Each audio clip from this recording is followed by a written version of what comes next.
इस लवली लड़की की माँ प्ले कर रही हूँ मैं, तो I am enjoying it thoroughly. बहुत ही इंटरेस्टिंग कैरेक्टर है, definitely out of my character, तो डेफिनेटली देखिएगा। बहुत मेहनत किया है हम सब ने।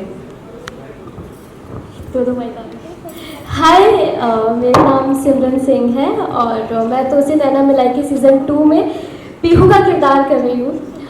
अगर मैं पीहू के किरदार की थोड़ी सी बात करूँ तो वो मेरे से बहुत ज़्यादा सिमिलर है, क्योंकि मैं इन रियल और रील में भी बहुत ज़्यादा सिमिलर हूँ। तो मेरे लिए ज़्यादा डिफिकल्ट नहीं था, कहीं भी डिफिकल्ट होता है तो अभय सर है वो संभाल लेते हैं। बाकी आई होप कि हमारी जर्नी जैसे शुरू हुई है, जिस मज़े में शुरू हुई है, आगे तक जाए और हम आपको बहुत एंटरटेन करें। बस थैंक यू। हेलो एवरीवन, मैं दीक्षा सूर्यवंशी हूँ। मैं आपको तो से नैना मिलाई के 2 धारावाहिक में अवंतिका का कैरेक्टर प्ले करती हुई दिखूंगी। वैसे अगर मैं भी सच कहूँ ना तो अवंतिका का कैरेक्टर जैसा है कि वो बहुत ज़्यादा यूनिवर्स में बिलीव करती है, कोइंसिडेंसेस, भगवान, चीज़ें। आई थिंक हाँ, दीक्षा भी रियल लाइफ में ऐसी ही है। और रही बात प्यार को लेके, सो नहीं, वो होता है ना कि नहीं यार एक चाहिए, वो पूरी लाइफ के लिए चाहिए। तो ये सारी चीज़ें ना बहुत ज़्यादा रिलेट करती है दीक्षा से। सो बहुत प्यारा कैरेक्टर है, आप लोगों को बहुत ज़्यादा मज़ा आएगा, क्योंकि आई थिंक मैं ही हूँ जो सारे यूनिक टर्न्स लाने वाली हूँ इन दोनों की लाइफ में। और हाँ, कभी कभी थोड़ा बहुत टफ होता है। Plus we have Abhay sir हैं। अभय sir is like best person, best director, he is helping us a lot. और आप सब लोग भी प्लीज़ हमारा शो देखिएगा और हम लोग पूरी कोशिश करेंगे कि हम लोग आपको ऐसे ही इंटरटेन करते रहें। Thank you and thank you so much, आप सब लोग यहाँ आए। हेलो, मेरा नाम अविनाश कुमार सैन है और मैं इसमें गुड्डू भोजपुरिया का कैरेक्टर कर रहा हूँ, जैसा कि आपने मेरे को देखा होगा परफॉर्म करते हुए। तो अभी शो देखोगे तो मेरी लाइनें, बोलने का अंदाज बहुत ही अलग है, तो काफ़ी डिफिकल्ट है मेरे लिए, लेकिन हैं हमारे साथ एकदम दबंग पर्सनैलिटी वाले हमारे अभय सर, तो काफ़ी हेल्प और डांट दोनों के साथ में चल रही है हमारी गाड़ी। और आपने मुझे पहले भी देखा होगा, ये अपने दोस्त आते थे तो उसमें मैं काफ़ी छुप के वार करता था, इसमें खुलेआम वार कर रहा हूँ क्योंकि मेरी माँ MLA मीरा भोजपुरिया यहीं पे हैं, तो खुली छूट है मेरे को। मीरा भोजपुरिया जी को मैं बुलाना चाहता हूँ।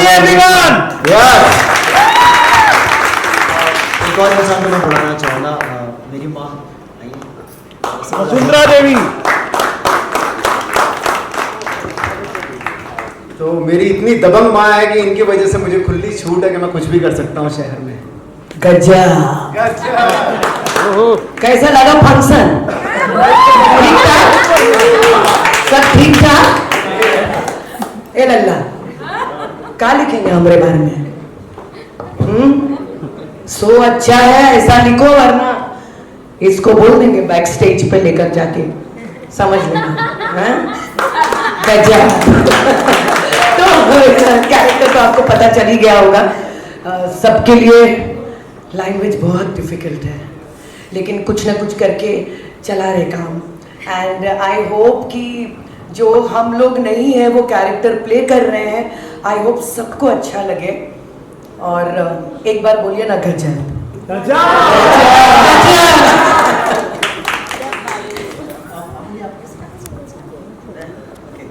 First of all thank you so much, आप लोग सब आए, बहुत धूप है I know, thank you so much for coming.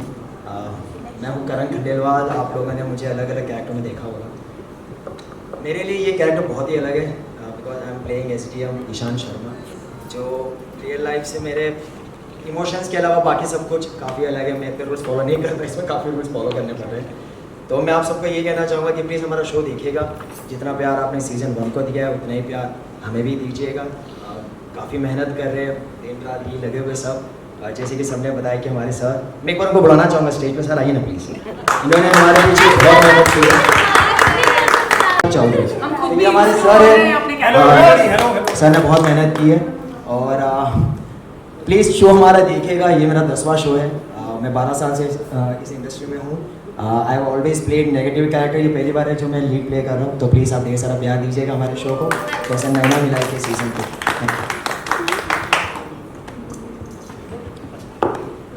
नमस्ते सबको, नमस्ते, हेलो एवरीवन। काफ़ी लोग जानते भी होंगे मुझे। Yes, I hope you all are doing great and thank you for coming and thank you आप ये कैप्चर कर रहे हैं, अच्छी तरह से कैप्चर करिए, प्रमोट करिए. By the way I am playing Vasundhara Chaudhary in the show, Ishaan's mother. और मेरा कैरेक्टर भी कुछ ज़्यादा अलग नहीं है मेरी खुद की रियल पर्सनैलिटी से. मतलब ये पहले वहाँ भी खतरनाक है, यहाँ भी. काफ़ी लोग वैसे ही डरते हैं मेरी पर्सनैलिटी देख के, मुझे अप्रोच नहीं करते जल्दी से. तो ज़्यादा तकलीफ नहीं हुई मुझे वसुंधरा प्ले करने के लिए, ईजी था. बट हाँ, हर नया शो हर किसी के लिए एक न्यू बेबी होता है, तो हर कोई यही सोचता है कि उसको अच्छे से पैम्पर करे, अच्छे से पाल पोस के बड़ा करे ताकि लंबी रनिंग चले. तो आप लोग सबसे बस यही रिक्वेस्ट है, प्लीज़ प्रमोट करिए हमारे शो को अच्छे से. And just wish us good luck and long running show for all of us. I know fans काफ़ी नाराज़ भी है कि कास्ट वो नहीं है, बट पूरी सर आप दीजिए, सर देंगे जवाब. पहले तो everyone thank you so much for coming. Dangal के साथ और आप लोगों के साथ प्यार मेरा काफ़ी बना हुआ है, क्योंकि मेरा ये 5वां शो सेटअप हो गया दंगल पे ही, और TNM 1 भी मैंने ही किया था. तो सबसे पहले जो हेटेड क्वेश्चन था उनका आंसर देता हूँ कि ऐसा नहीं है कि हम सब उनको रिपीट नहीं करना चाहते थे. बहुत प्यार दिया गया कुहू को, हंसनी को, संजय जी को, एवरीबडी. बट इस बार कहानी बदली है. तो जो हमारी ऑडियंस है, लॉयल ऑडियंस है, उनसे कहा ये बताना चाह रहे हैं हम लोग कि ये कहानी नहीं है, ये कहानी 20 ईयर्स लीप ली है. तो 20 साल के बाद आप कुहू को बुढ़ी देखते तो शायद आपको अच्छा नहीं लगता. तो इसलिए ऑडियंस के लिए हम लोगों ने कहानी नहीं बदली है. तो ये रीज़न है कि वो पुरानी कास्ट नहीं है, और ये भी उतने ही मेहनती हैं, उतना ही कोशिश कर रहे हैं. एंड वील ट्राई कि हम आपको अच्छे से अच्छा शो बना के दे सकें. सेकंड, मैं थैंक यू करना चाहूँगा दंगल टीम का, और हमारे प्रोड्यूसर राजेश सर का, प्रदीप सर का, और सारी टीम्स का, एवरीबडी. असीम भाई, मैं कोई अगर नाम भूल जाऊँ, ऋषि भाई मेरे DOP, एवरीबडी, सब लोग बहुत मेहनत कर रहे हैं. आप देखिए शो, आपको पसंद आएगा. उतना ही पागलपन, उतनी ही मेहनत के साथ हम दोबारा कुछ अच्छा देने की कोशिश करेंगे. आप सो जरूर देखिएगा. Thank you everybody. Thank you. Also पुराने जो तोसे नैना मिलाई के जो 1 में थे वो सब बिजी हैं एक्टर्स, कहाँ यहाँ पर लेकर आएंगे, और हमको भी मौका दो ना काम करने का. एक चीज़ है, I really want to thank, जैसे कि सर ने कहा, मैं बाद में बोलने वाला था, बोल देता हूँ क्या, Pradeep sir, Rajesh sir, thank you so much मुझे ये अपॉर्चुनिटी देने के लिए. एंड आई होप मैं पूरी कोशिश करूँगा इसे निभाने की. अगर फैंस एंड ऑडियंस सब लोग अगर कोई गलतियाँ हो जाए तो हमें माफ़ कर दीजिएगा, हम लोग पूरी कोशिश कर रहे हैं. एंड स्पेशल थैंक्स टू असीम भाई एंड अभिषेक भाई, जिन्होंने मुझे पहली बार ऑडिशन के लिए बुलाया था. सो थैंक यू भाई, thank you so much. Thank you. हम बात करते हैं फर्स्ट जन की स्टोरी अच्छी थी, इसका एंडिंग तो काफी अच्छा था.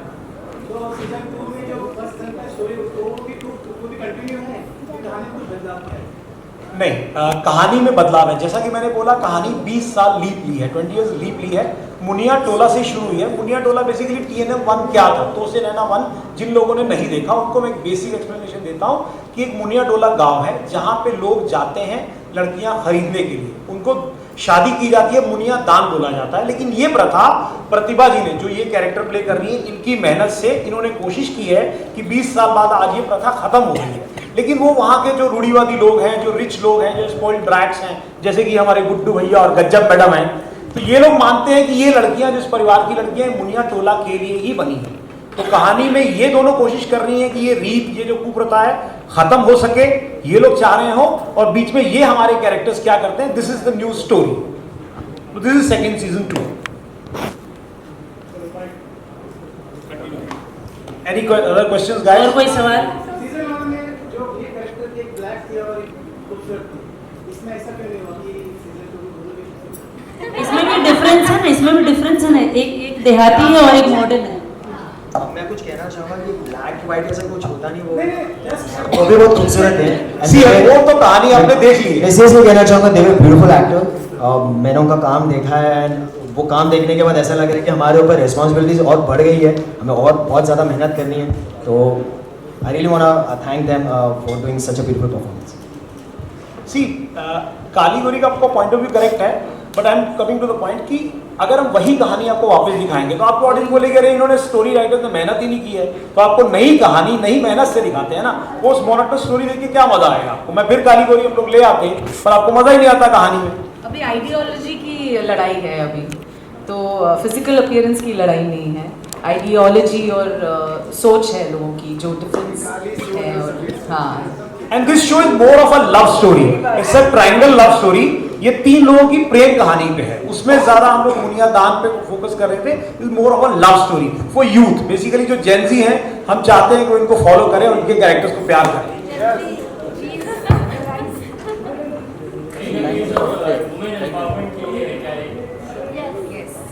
वुमेन एम्पावरमेंट के लिए जवाब वुमेन देंगे। जैसे हमारा गांव है बुनिया टोला, वहाँ पे लड़कियों को बहुत ज़्यादा फ्रीडम नहीं है कि आप बाहर नहीं जा सकती, आप पढ़ नहीं सकती, बहुत ज़्यादा रोक टोक है। बट अगर कोई लड़की वहाँ उस टोले से निकल के बाहर जाने की कोशिश करती है, पढ़ने की कोशिश करती है, तो जो गांव के लोग हैं वो एक्सेप्ट नहीं करते हैं।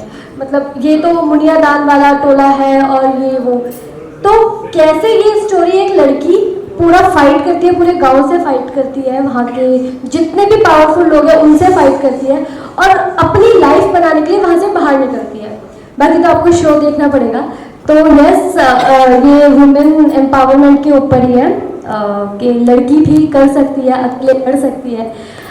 इस स्टोरी में दिखाया उसके भैया नहीं है, उसके फादर नहीं है, स्टिल उस दोनों माँ बेटी बहुत ज़्यादा फाइट करती हैं और आगे सक्सेसफुल होती है।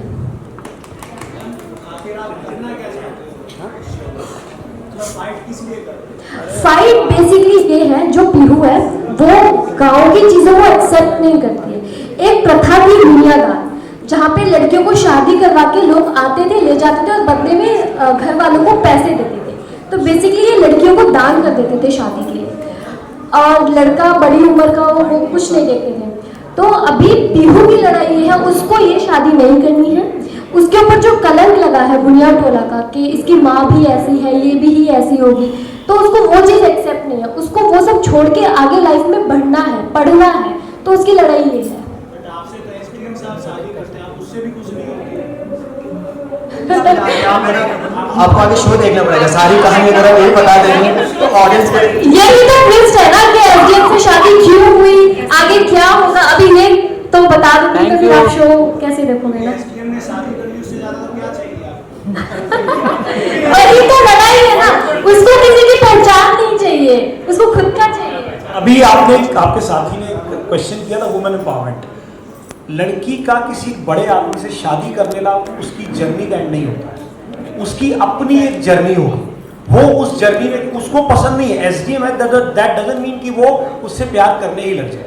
उसके अपने एस्पिरेशंस होंगे, उसको अपनी लाइफ में कुछ इंडिविजुअल ड्रीम्स होंगे जो शायद इस वक्त ना पूरे हो पाए, और ये है ना उनके ड्रीम्स को तोड़ने के लिए। तो कैसे उन ड्रीम्स तक पहुंचती है, कैसे अचीव करती है, दैट इज द स्टोरी। वही पूछ रहे थे, उनको आईएएस बनना है या फिर हीरोइन बनना है क्या? थोड़ा तो आप सस्पेंस हमारे लिए भी रखिए, अगर सब कुछ खोल देंगे तो फिर आप काहे शो देखेंगे भाई।